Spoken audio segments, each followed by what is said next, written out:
Sabía que era el objetivo más buscado del mundo, y aún así salió a la calle. Sin disfraz, sin blindaje, sin búnker. Solo un hombre de traje caminando entre la multitud, rodeado de partidarios del régimen que coreaban consignas contra Israel y Estados Unidos. Era el día de Quds, 13 de marzo de 2026, y en algún lugar sobre él, invisible, silencioso, ya transmitiendo sus coordenadas exactas a un centro de inteligencia israelí, había un agente de vigilancia que lo había encontrado, Ali Larijani, el hombre que en la práctica gobernaba lo que quedaba de la República Islámica. 3 días después, estaba muerto. Lo que ocurrió en esos 3 días es una de las operaciones de inteligencia más precisas y devastadoras de la historia moderna. Y comienza mucho antes del misil.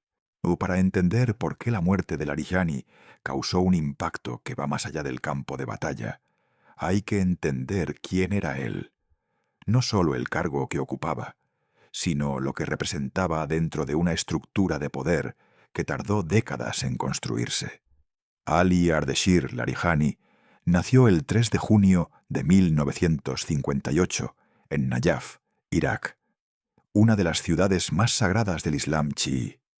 Su padre era el gran ayatolá Mirza Hashem Amoli, una de las mayores autoridades religiosas de la jerarquía chií. Ese apellido, Larijani, cargaba un peso que pocas familias podían igualar dentro de la República Islámica. Sus hermanos Sadek y Mohammad Javad ocuparon durante años las cimas del poder judicial y de la diplomacia iraní. La familia no solo participaba del sistema, era parte de su columna vertebral. Pero Ali era el más poderoso de todos. Su formación académica era inusual para el mundo que habitaba. Se licenció en informática en la Universidad Tecnológica Sharif, la institución técnica más prestigiosa de Irán, y luego completó un máster y un doctorado en filosofía en la Universidad de Teherán. Esa combinación le daba algo poco común en una clase política dominada por clérigos y militares, una credibilidad intelectual que transitaba por todos los ámbitos. Tras la Revolución de 1979, se incorporó al cuerpo de la Guardia Revolucionaria Islámica en sus primeros años y sirvió en la guerra entre Irán e Irak. 8 años de conflicto catastrófico que forjaron a toda una generación de funcionarios iraníes en una ideología y un sacrificio compartidos. La guerra le proporcionó contactos dentro del CGRI que sostendrían toda su carrera, y le dio la única credencial que el sistema revolucionario valoraba por encima de casi todo lo demás. Había estado allí cuando había un precio que pagar. Su ascenso institucional llegó, curiosamente, a través de los medios de comunicación. De 1994 a 2004 dirigió la radiotelevisión de la República Islámica de Irán, una década al frente de toda la infraestructura de información del Estado. En ese cargo aprendió a construir redes, gestionar narrativas y dominar la maquinaria de la comunicación política. En 2005 fue nombrado secretario del Consejo Supremo de Seguridad Nacional, el órgano en el centro de todas las decisiones importantes de Irán sobre guerra, armas nucleares y adversarios extranjeros. A partir de 2008 se convirtió en presidente del Parlamento iraní, y durante 12 años consecutivos, más que cualquier otro presidente en la historia de la República Islámica. Fue desde ese cargo que se convirtió en el principal enlace entre la clase política elegida de Irán y su núcleo de seguridad no elegido. A nivel internacional, era el rostro que el régimen enviaba a Ginebra y Viena cuando necesitaba proyectar la apariencia de un diálogo racional. Las negociaciones nunca daban lo que la otra parte quería. Eso no era un accidente. Dentro del país, era un leal convencido del orden revolucionario. No por conveniencia, sino por una profunda convicción. Cada purga, cada crisis que sacudió a la República Islámica durante 4 décadas, lo dejó en pie. Eso no fue una coincidencia, Y era el resultado de un hombre que entendía la supervivencia institucional del mismo modo que los ingenieros entienden las estructuras. No se retiran los pilares sin saber qué es lo que están sosteniendo. A finales de 2025, mucho antes del inicio de la guerra abierta, las agencias de inteligencia occidentales ya habían colocado a Larijani en lo más alto de sus evaluaciones sobre el poder interno iraní. A medida que la arquitectura externa del régimen se derrumbaba, la cúpula de Hezbollah eliminada en Beirut, Hamás destruido en Gaza, el corredor sirio cortado. Jamenei había centralizado la autoridad decisoria en el Consejo Supremo de Seguridad Nacional. Y Larijani presidía ese consejo.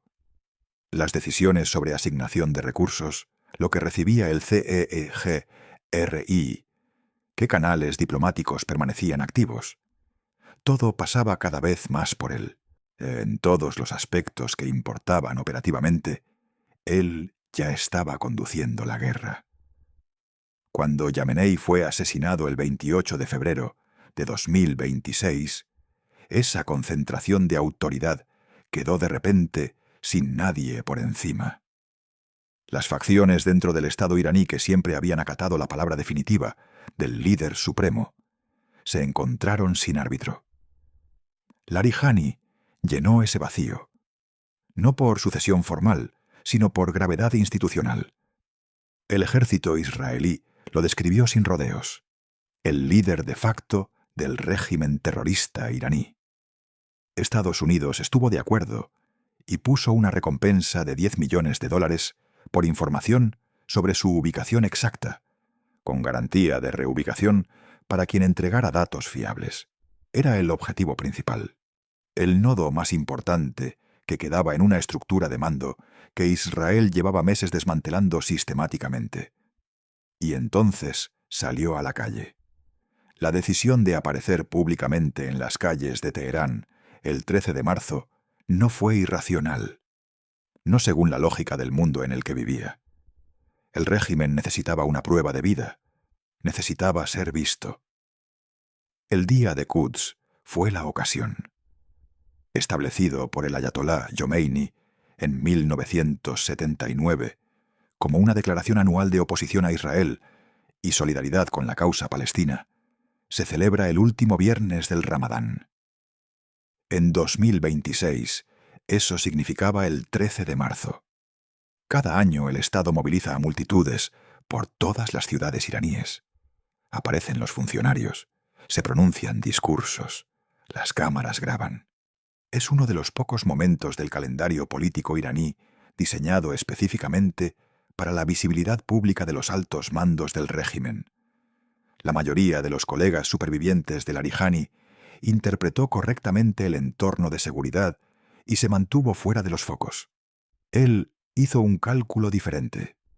Concluyó que el coste de la invisibilidad, la señal que enviaría sobre la confianza del régimen, era mayor que el riesgo de exponerse.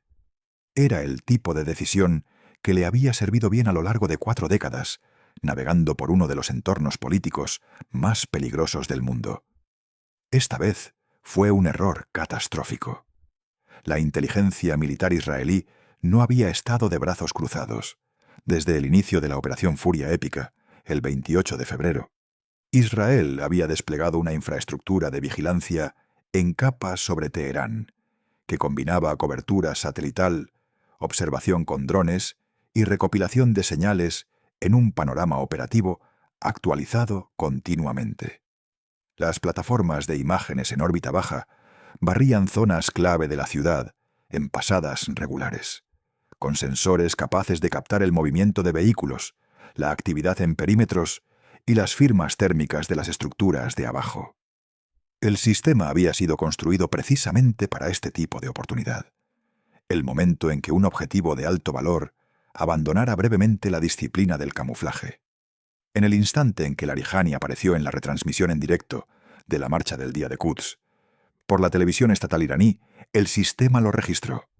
Su rostro se comparó con una base de datos de figuras del liderazgo iraní que la inteligencia israelí llevaba años perfeccionando. Su posición dentro de la procesión se geolocaliz usando la arquitectura de las calles circundantes visibles en las imágenes. En poco tiempo, los analistas habían confirmado su identidad y localizado su posición aproximada dentro de la capital.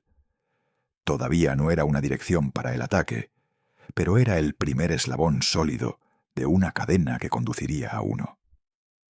Para seguir esa pista, hacían falta dos cosas funcionando al mismo tiempo: inteligencia humana sobre el terreno y recopilación técnica desde el aire. El programa Reward for Justice había sentado las bases para lo primero. La recompensa de $10 millones, amplificada por la garantía de reubicación que la acompañaba, había recalibrado el cálculo de riesgo y recompensa para cualquiera dentro o cerca del aparato de seguridad iraní que poseyera información útil sobre los movimientos de Larijani. El reclutamiento formal de agentes lleva meses. Un colaborador espontáneo, alguien que decide por su cuenta entregar lo que sabe, puede reducir ese plazo a unas horas. En el aspecto técnico, el panorama de señales empezó a concretarse en los días posteriores al mitin. El equipo de protección de Larijani, por muy disciplinados que fueran sus miembros principales, operaba dentro de una estructura de apoyo logístico más amplia: conductores, personal de avanzada, de funcionarios administrativos, cuyos hábitos de comunicación estaban considerablemente menos controlados. La inteligencia de señales israelí aprovechó esa brecha rastreando el volumen, el momento y los patrones de ruta de las comunicaciones asociadas al perímetro de seguridad alrededor de Larijani, no su contenido, sino sus patrones de comportamiento. Los analistas pudieron distinguir el patrón de una ubicación fija y estacionaria del patrón de un convoy en movimiento. Las comunicaciones convergían en un único punto: un refugio en un distrito específico de Teherán.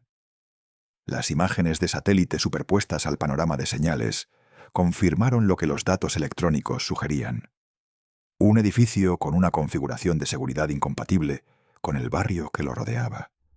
Posicionamiento de vehículos, movimientos de personal a horas irregulares, patrones de acceso que no coincidían con el tráfico civil. Por separado, cada elemento era ambiguo. Juntos apuntaban a una sola dirección. Para el 15 de marzo, esa dirección ya se había confirmado. Lo que ocurrió después se desarrolló a la velocidad de una decisión para la que ya se llevaba mucho tiempo preparando. La información se envió de inmediato a la estructura de mando operativo de la Operación León Rugiente, el marco designado por el ejército israelí para los ataques contra objetivos iraníes, bajo el paraguas más amplio de la Operación Furia Épica. En la cúspide de esa estructura se encontraban dos figuras: el primer ministro, Benjamín Netanyahu, que había supervisado todas las decisiones importantes sobre los objetivos desde que comenzó la operación, y el general Roman Goffman, el nuevo director del Mossad, que nombrado en diciembre de 2025, y totalmente integrado en las decisiones operativas más delicadas desde que se anunció su nombramiento. El debate del 16 de marzo no versó sobre si atacar o no. La inteligencia era sólida. El objetivo estaba confirmado. La discusión era sobre qué más atacar al mismo tiempo, porque los planificadores que habían elaborado el paquete de objetivos en torno a Larijani habían llegado a la misma conclusión estratégica que había guiado todos los ataques israelíes importantes desde el 28 de febrero.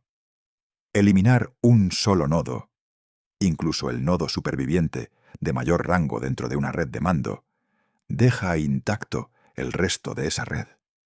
Irán seguía teniendo una estructura de liderazgo de los Basij. Seguía teniendo un mando de la Fuerza Aeroespacial del CEGRI. Seguía teniendo infraestructura de misiles balísticos y centros de mando repartidos por varias ciudades. Atacar solo a Larijani eliminaría a un hombre y daría a los comandantes iraníes supervivientes margen para reorganizarse tras su ausencia. La alternativa era eliminar toda la estructura, simultáneamente, en una sola noche. Netanyahu y Goffman aprobaron el plan ampliado. La noche del 16 de marzo de 2026, la Fuerza Aérea Israelí lanzó el paquete de ataques más coordinado desde el comienzo de la guerra. Los ataques no comenzaron por el refugio de Larijani. Comenzaron en todas partes a la vez. En Teherán, en Shiraz, en Tabriz, en 3 ciudades separadas por cientos de kilómetros. Los primeros impactos llegaron dentro del mismo estrecho margen operativo. El principio era el mismo que había regido todos los ataques importantes desde el inicio de la operación León Rugiente. Privar al defensor del instrumento más básico para una respuesta organizada, que es el tiempo. Cuando la primera explosión se registra en una ciudad y la segunda ocurre simultáneamente en otra, a 300 kilómetros de distancia, el instinto de emitir una alerta, organizar una respuesta u ordenar una evacuación se vuelve físicamente imposible de ejecutar. En Shiraz, municiones de precisión alcanzaron el centro de mando de las fuerzas de seguridad interna de Irán, uno de los centros de coordinación activos a través de los cuales el régimen había estado gestionando su aparato de control interno durante la guerra. Al mismo tiempo, un ataque independiente destruyó la instalación de almacenamiento de misiles balísticos que los servicios de inteligencia israelíes llevaban semanas rastreando en la ciudad. Esa noche, los misiles no salieron de Shiraz. En Tabriz, los ataques se dirigieron contra la infraestructura de defensa aérea de toda la ciudad y el corredor noroeste circundante, instalaciones de radar, sistemas de baterías de misiles, los nodos interconectados de la red antiaérea que Irán había desplegado allí para proteger sus accesos noroeste. Cada nodo fue atacado dentro de la misma ventana operativa. El corredor que había estado defendido quedó abierto. De vuelta en Teherán, el cuartel general del mando naval del CGER y fue atacado y destruido. Los centros de coordinación restantes, identificados en el paquete de objetivos, fueron alcanzados en la misma ventana, anicortando los canales de comunicación a través de los cuales los comandantes supervivientes del CGERI habían estado dando órdenes y recibiendo actualizaciones operativas. Pero fue el refugio lo que definió la noche. La dirección que la inteligencia militar israelí había tardado 3 días en confirmar fue atacada con la precisión que el proceso de selección de objetivos había sido diseñado para garantizar. Múltiples municiones lanzadas en una secuencia calculada. La estructura las absorbió y dejó de existir como tal. Dentro estaban Ali Larijani, su hijo Morteza Larijani, su jefe de gabinete Ali Dayat y el personal de seguridad asignado a su escolta. El edificio los consumió a todos. El hombre descrito por el ejército israelí como el líder de facto del régimen terrorista iraní. La figura viva más poderosa en la cadena de mando de la República Islámica. La persona por la que Estados Unidos había ofrecido $10 millones en información de inteligencia. Murió dentro de un refugio que las comunicaciones de su propio equipo de protección habían revelado a sus enemigos. Su hijo murió junto a él. De un solo golpe, la República Islámica perdió no solo a su figura operativa de mayor rango, sino también a un miembro de la siguiente generación de la dinastía política Larijani. El campamento de los Basij fue atacado en la misma ventana operativa. Gholamreza Soleimani, comandante de la fuerza paramilitar Basij, la milicia interna que sirvió durante décadas como uno de los principales instrumentos del CGRI para la represión interna y las operaciones externas. Murió en el ataque junto con su segundo, Seyed Karimi, y la mayoría de los altos mandos de los Basij. La decisión de concentrar ese liderazgo en un único emplazamiento improvisado había sido, desde el punto de vista de la seguridad, un error de cálculo fatal. La suposición de que un campamento temporal y no registrado pasaría desapercibido ante la vigilancia israelí resultó ser completamente errónea.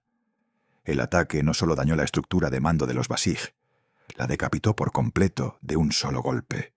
Al mismo tiempo, los ataques dirigidos contra el mando de la Fuerza Aeroespacial del CEGE-ERI eliminaron al comandante de la organización y a la cúpula de su liderazgo.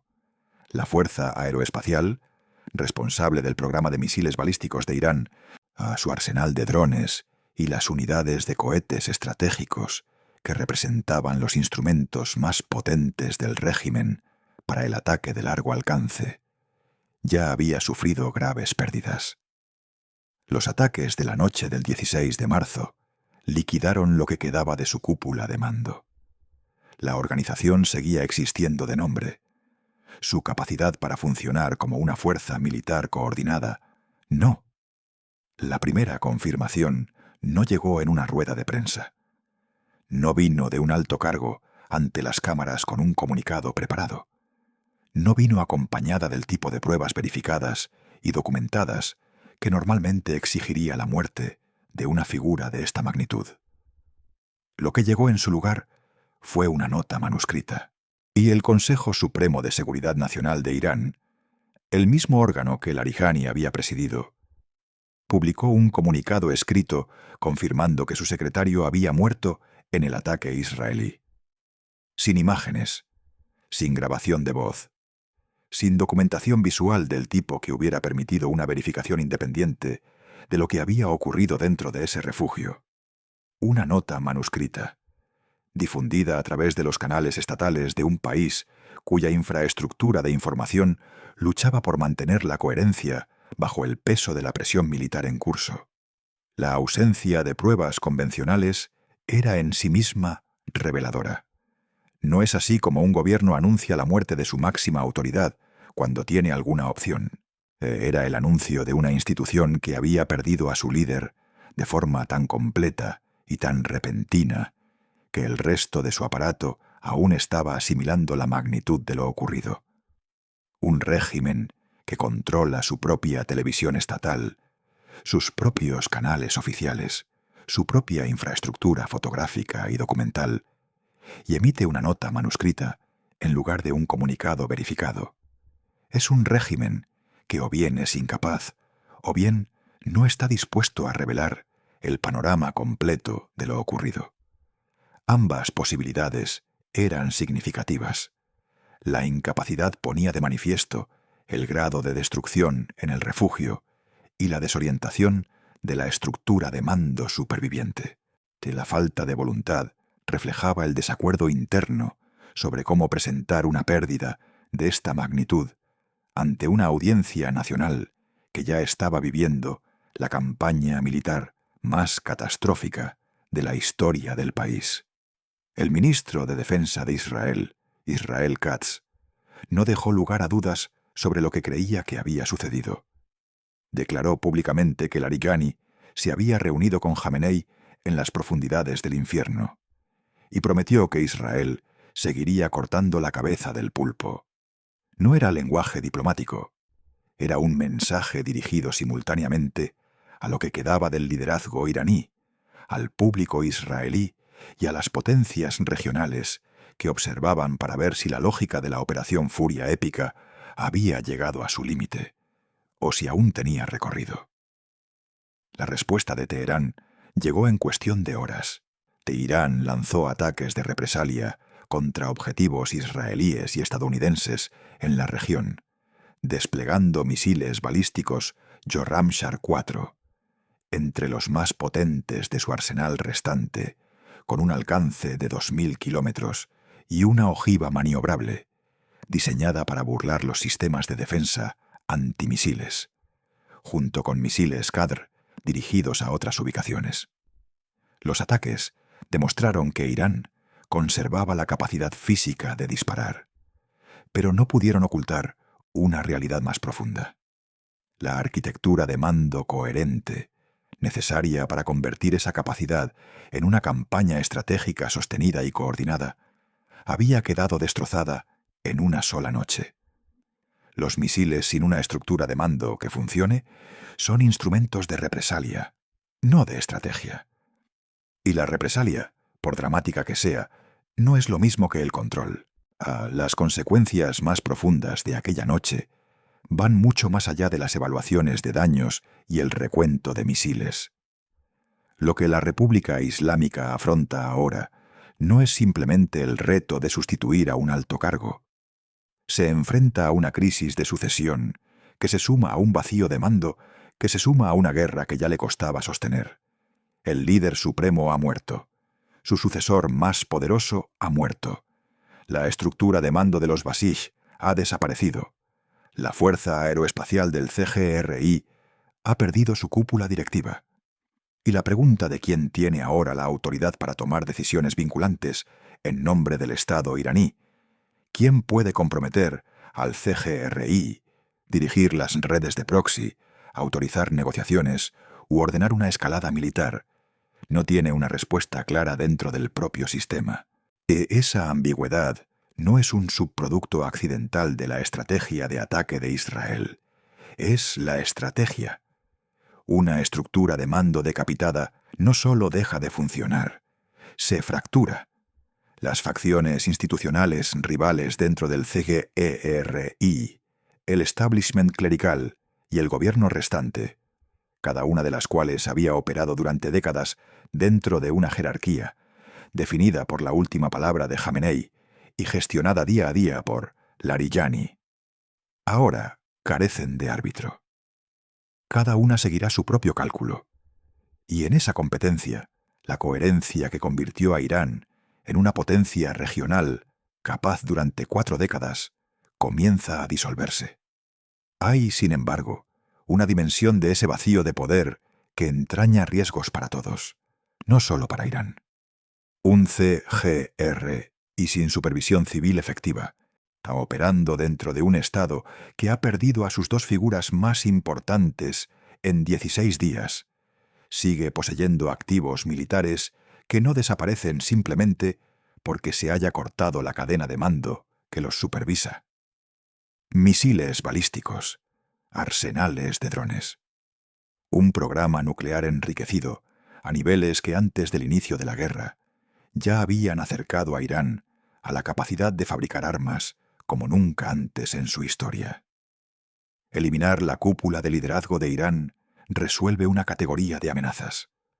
Al mismo tiempo, crea otra. Una institución fuertemente armada, sin una estructura de mando que funcione, bajo presión militar constante, sin una autoridad política establecida capaz de tomar decisiones vinculantes sobre lo que vendrá después. El enfoque declarado de Israel, cortar la cabeza del pulpo, apuntar a la cúpula de liderazgo en lugar de limitarse a degradar el hardware, se basaba en una teoría coherente sobre cómo funcionaba el poder de la República Islámica. Chamenei lo mantenía todo unido. Sin él, la red de proxies, la disciplina interna del CGRI y la capacidad del régimen para la acción coordinada dependían todas de ese único punto de autoridad personal. Larijani era el hombre más cercano a ocupar esa función tras la muerte de Jamenei. Con Larijani también fuera de juego, la teoría sostiene que el sistema no encuentra un nuevo centro de gravedad en un plazo conveniente, que las fracturas bajo la superficie de la República Islámica, reprimidas durante décadas por una combinación de ideología revolucionaria y autoridad personal, ahora no tienen nada que las mantenga unidas. Si esa teoría resulta acertada, si la República Islámica se fractura, se reconstituye o produce un sucesor capaz de volver a estabilizar el sistema, es la pregunta que todos los servicios de inteligencia de la región están intentando ahora responder. Lo que no está en duda es lo que ocurrió la noche del 16 de marzo. Un refugio en Teherán, un campamento improvisado en la capital, centros de mando en Shiraz, nodos de defensa aérea en Tabriz, el líder de facto de la República Islámica, el comandante de los Basij, la cúpula de la Fuerza Aeroespacial del CEGRI. Todo ello en una sola noche. Por segunda vez en 16 días, Israel había cortado la cabeza del pulpo. Lo que vuelva a crecer en su lugar, y a qué velocidad, es la pregunta que definirá todo lo que venga después.